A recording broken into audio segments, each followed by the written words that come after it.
Hey, welcome to the briefing. What I'm going to cover with you today is this. The camera gap was real, but the floor was still unstable. That title has a specific kind of pressure behind it. It is not about a small store problem. It is not about a minor improvement item. It is not about a manager noticing something cosmetic and deciding to write it down for later. The camera gap in this episode matters. It touches safety, shrink, evidence quality, staff confidence, and future prevention. The reason it becomes a leadership issue is not because the camera gap is irrelevant. It becomes a leadership issue because it appears while the floor is still unstable. That is a hard place to lead from because the new issue is not fake. It is not noise. It is not somebody complaining about nothing. It may be a real clue, and it may explain why the same pattern keeps returning. That is what makes this episode different. The leader is not deciding between an important issue and an unimportant issue. The leader is deciding whether a real secondary issue deserves control of the current operating window before the active objective is protected. That is where identify and postpone fits. The name can sound simple, but the move is not soft. Identify and postpone is controlled deferral. It is the discipline of seeing a real issue, naming it, protecting the objective already in motion, assigning ownership, setting a return point, and watching the trigger that would bring it forward sooner. It is not ignoring. It is not avoiding ownership. It is not writing something down just to make the team feel heard. It is a way to keep the main effort intact without letting a serious issue disappear. In this briefing, I want you to listen for one sentence. A real issue can still be the wrong now issue. That sentence is the spine. If you lead in retail, restaurants, hospitality, or any customer-facing operation, you already know how quickly side issues appear. A guest complaint exposes a training gap. A rush exposes a staffing problem. A room delay exposes a housekeeping handoff. A front-end safety incident exposes a camera blind spot. Those issues may all matter, but the leader still has to protect the objective that is active right now. Now put yourself on the floor. The front of the store is tense. A repeat shoplifting suspect has created a confrontation near the exit. Customers are close enough to notice. Associates are watching the manager for direction. One person at the register is trying to keep the line moving, but attention is drifting toward the front doors. Another associate wants to help, but does not know whether moving closer will help or make the situation worse. The manager is trying to keep distance, protect staff, call for the right support, and prevent the incident from spreading deeper into the store. Then the second issue appears. An associate says the camera does not fully catch the seasonal aisle. That is where the same person may have staged merchandise before coming forward. Now the manager has two things in the room at once. One is the active front-end objective. The other is a prevention issue that may explain a repeated safety and shrink pattern. Both are real, both matter. Only one can own the next few minutes. That is the decision space, not a clean classroom decision, not a perfect after-action review. A real floor decision with customers watching, associates tense, and the manager carrying the responsibility to keep the moment from getting worse. The common misread is to let the new issue feel like the solution. The active incident is messy. The person involved may not behave predictably. Customers may react in ways the manager cannot control. Support may not arrive immediately. Company policy may limit what associates can and cannot do. But the camera gap feels concrete. It gives the team something to explain. It creates a place to put attention. It lets people talk about a fix instead of staying inside the live pressure. That is why leaders chase it. They ask which camera is blocked.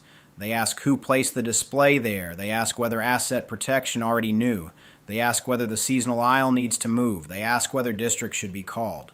Those questions are not foolish. Many of them may need answers before the end of the day. But during the active incident, they can pull the manager away from the objective that cannot afford to lose attention. The current objective is not camera review. It is not fixture placement. It is not full pattern analysis. The current objective is staff safety, customer control, incident containment, and a clean handoff to asset protection, security, or law enforcement according to company policy. If the leader lets the camera gap take over too soon, the front end can lose sequence. Associates start talking about root cause while the situation is active. Customers remain too close to the tension. The handoff gets weaker. The team sees the manager move from control to explanation before the moment has stabilized. That is the failure point. The issue may be correct, but the timing may be wrong. Identify and postpone exists for that exact pressure. Let me walk the scenario in a little more detail. Dana is the store manager for a busy retail location in a suburban shopping center. The store has a seasonal section near the front third of the sales floor. It drives traffic, it catches attention, and it helps sales, but it also creates a sightline problem when the store is busy. Product moves fast in that area. Customers handle the items. Associates rotate through while also covering pickup, fitting rooms, returns, and the register line. For several weeks, Dana has seen a pattern. Small, high-demand items keep disappearing from the seasonal area. Associates suspect that some items are being staged there before someone moves toward the exit. Asset Protection has been reviewing incidents, but the store has not fully closed the gap. It is on the radar. It is not solved. It sits in that uncomfortable space where everyone knows there may be a pattern, but the work has not yet turned into a clean correction. That matters because unresolved patterns change the feel of the floor. Associates start watching certain areas with more tension. They trade comments during the shift. They remember the last time something happened. A front-end lead starts checking the seasonal aisle more often, but not in a structured way. A new associate hears pieces of the story and does not know what is rumor, what is policy, and what action is expected. The problem is present but not yet organized. Then Saturday afternoon arrives. The store is carrying normal weekend pressure. Customers are moving through the seasonal section. The fitting room needs support. Pickup is still active. The register line is not out of control, but it is long enough that people are paying attention to anything that slows it down. That is the environment before the incident even starts. The floor is already loaded. A repeat shoplifting suspect is seen near the seasonal area and then moves toward the front. One associate recognizes the person from prior incidents. Another associate notices behavior that looks familiar. The front-end lead calls Dana because the situation is starting to pull attention near the exit. Customers are watching and the staff can feel the room changing. The floor has not collapsed, but it's not settled anymore. Dana moves to the front. She keeps distance. She follows company safety policy. She tells associates not to crowd the area. She directs one person to keep customers from drifting too close. She makes sure the right support is being contacted. She keeps the register team from freezing. She is not trying to be a hero. She is trying to keep the floor from turning into confusion. That last part matters. A lot of retail leadership under pressure is not dramatic. It is not a movie scene. It is quiet control. It is a manager using presence, voice, spacing, and sequence so the team does not turn one tense moment into 5 separate problems. Customers do not need more movement around them. Associates do not need unclear bravery. The floor needs a leader who can hold the line without pulling unnecessary attention into the incident. Then the associate gives her the secondary signal. I think the camera does not catch the seasonal aisle. That is where this keeps starting. That is a strong signal. It may be the first clean sentence that explains the repeated pattern. It may show why the team has been unable to see enough before the suspect reaches the front. It may explain why prevention has been weak. It may affect whether footage is useful. It may affect future floor coverage. It may affect the store's safety posture. Dana cannot dismiss it, but she also cannot hand the next few minutes to it. This is the moment Identify and Postpone is built for. Dana has to keep 2 truths in her head at the same time. First, the camera gap matters. Second, the active floor objective matters more right now unless the camera gap changes immediate safety or the handoff. That distinction is what keeps the tool disciplined.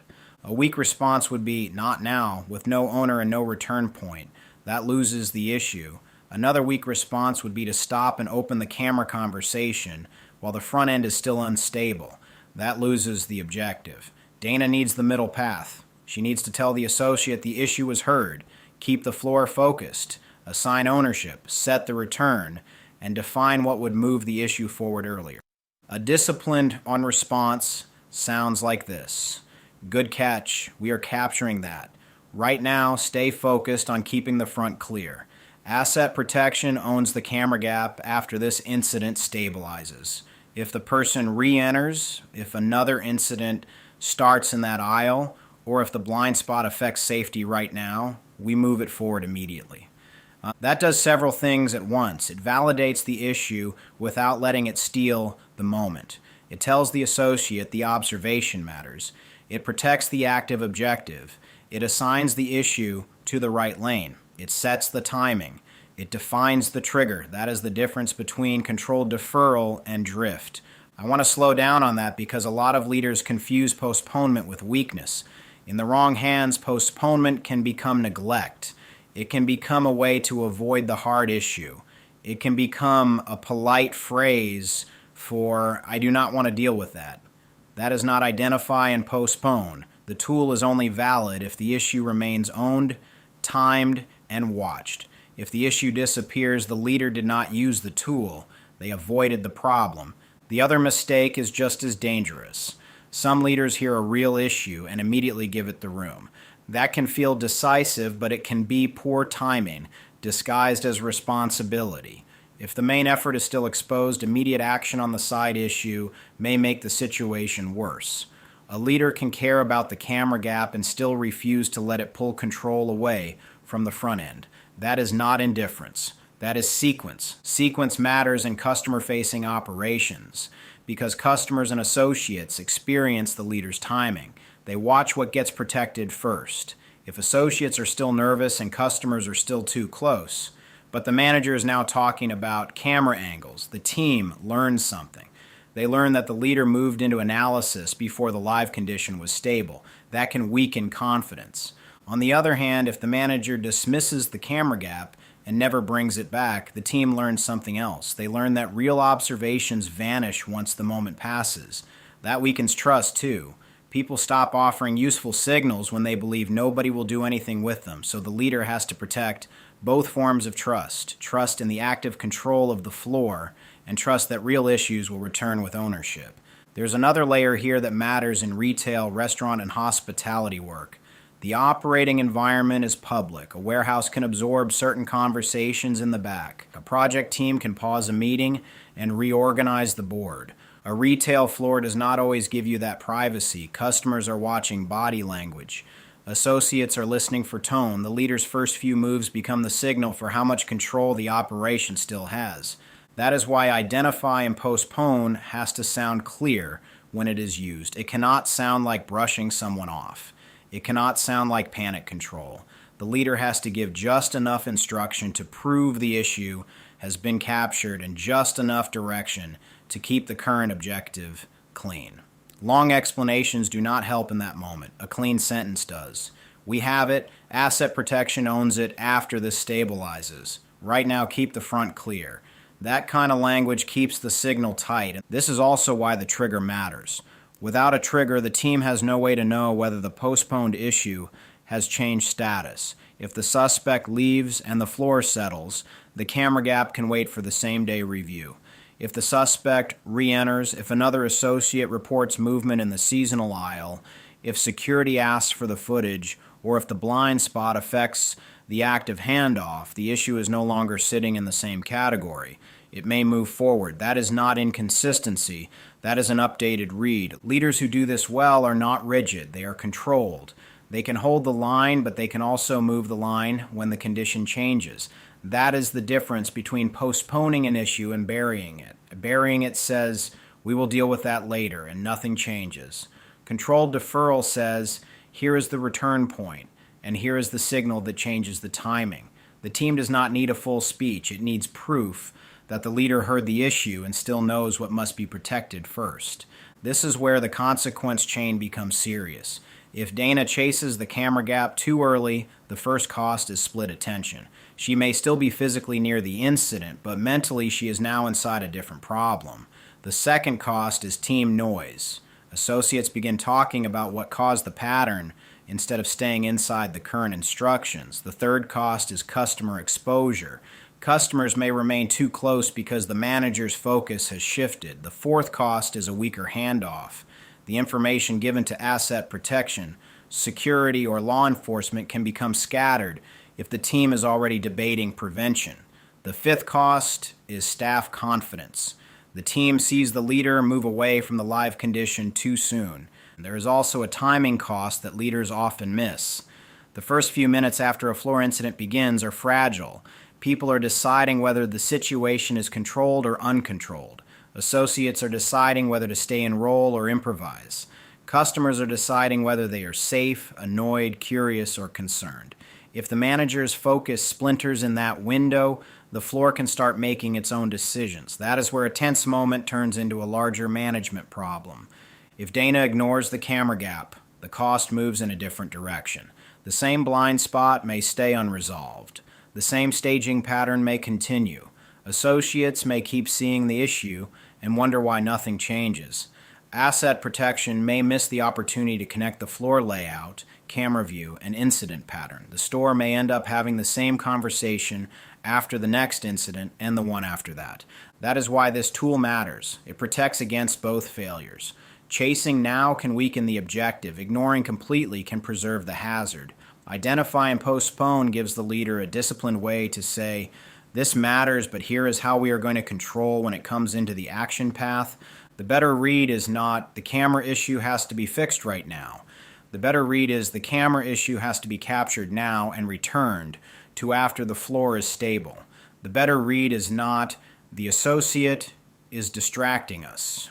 The better read is, the associate identified a real issue and I need to control its timing. The better read is not, we will think about that later. The better read is, we are thinking about it now by assigning it, timing it, and defining the trigger. That is the shift. Identify and postpone does not shrink the issue. It disciplines the timing. It separates recognition from immediate action. Recognition says, we found something real. Immediate action asks, does it deserve to interrupt what we are protecting right now? Those are different questions. And leaders get into trouble when they treat them as the same. And I have made versions of this mistake before. Not this exact retail scenario, but the pattern is familiar. Something real shows up while the main effort is still moving. And because it is real, it feels responsible to turn toward it. Over time, you learn that responsibility is not only about caring enough to see the issue.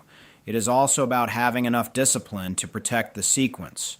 If the sequence breaks, the leader may create two problems instead of controlling one. That took me time to respect. The leader who chases everything can look committed. The leader who captures and returns to something can look restrained. But restraint is not the same as passivity. Done correctly, restraint is active control. It is the leader deciding what belongs in the next move and what needs a protected return. That is a higher standard than simply reacting to whatever the room just noticed. This is where identify and postpone fits inside the larger direct action system. CSA gives the leader the read. Without CSA, Dana may only see the loudest signal. She may overfocus on the camera gap because it sounds like the explanation, or she may overfocus on the suspect because that is the visible pressure. CSA helps widen and sharpen the read: staff safety, customer proximity, register flow, associate confidence, incident containment, evidence quality, future prevention, and the active handoff. And deepen is where this tool lives. Deepen reminds leaders that not every issue needs the same response. Some issues need to be stabilized, some need immediate intervention, some need a route change, some need direct human engagement, some need deeper analysis, some need precise correction.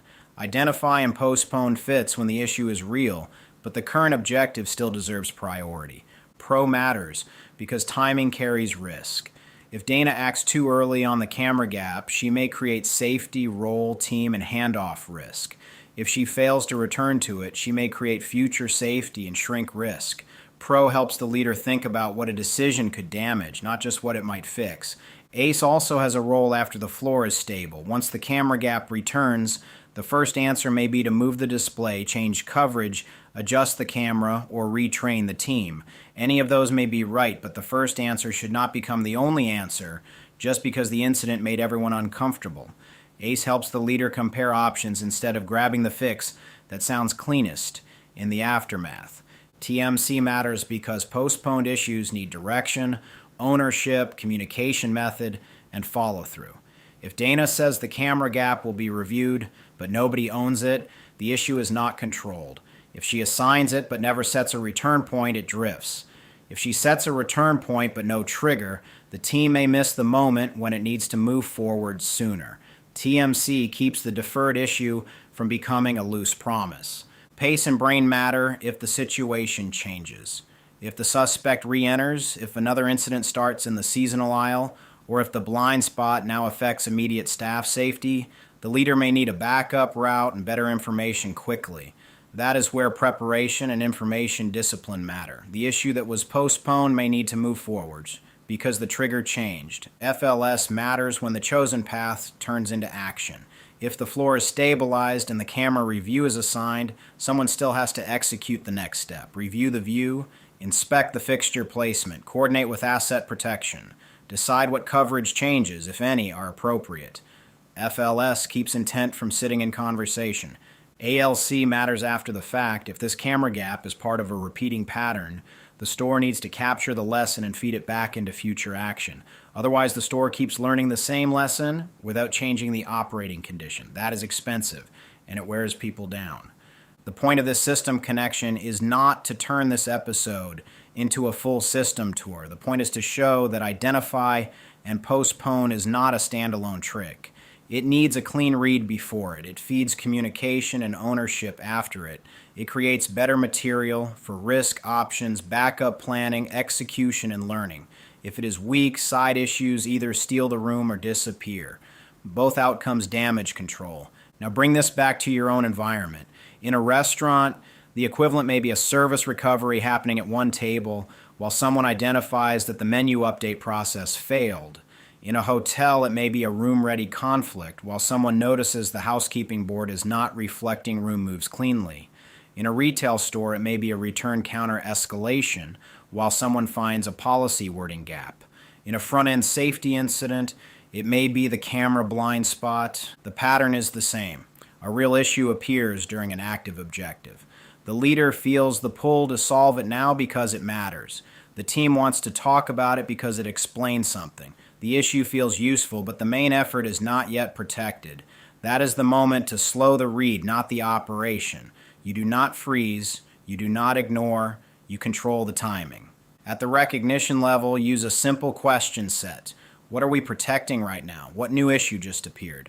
Does that issue create immediate harm, block the objective, or change the active condition? If yes, it may need to move forward now through a different strategy.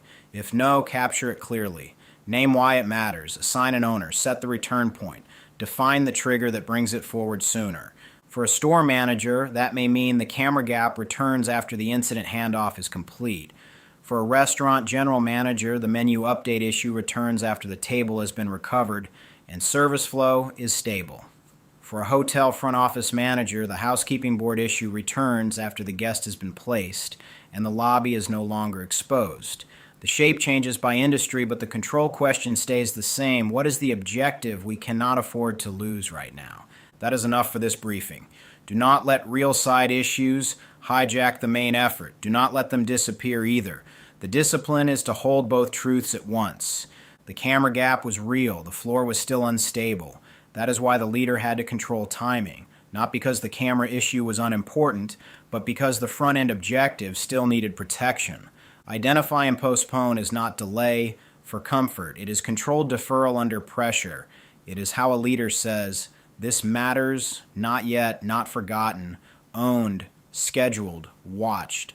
That is how you protect the floor, protect the team, and keep execution from being pulled apart by every real issue that appears at the wrong time. When you are ready to go deeper with this tool, go to www.direct-action-system.io/course-directory. Open the course directory, find the course tied to this tool, and start there. That is where the deeper application belongs. Thanks for listening to the briefing.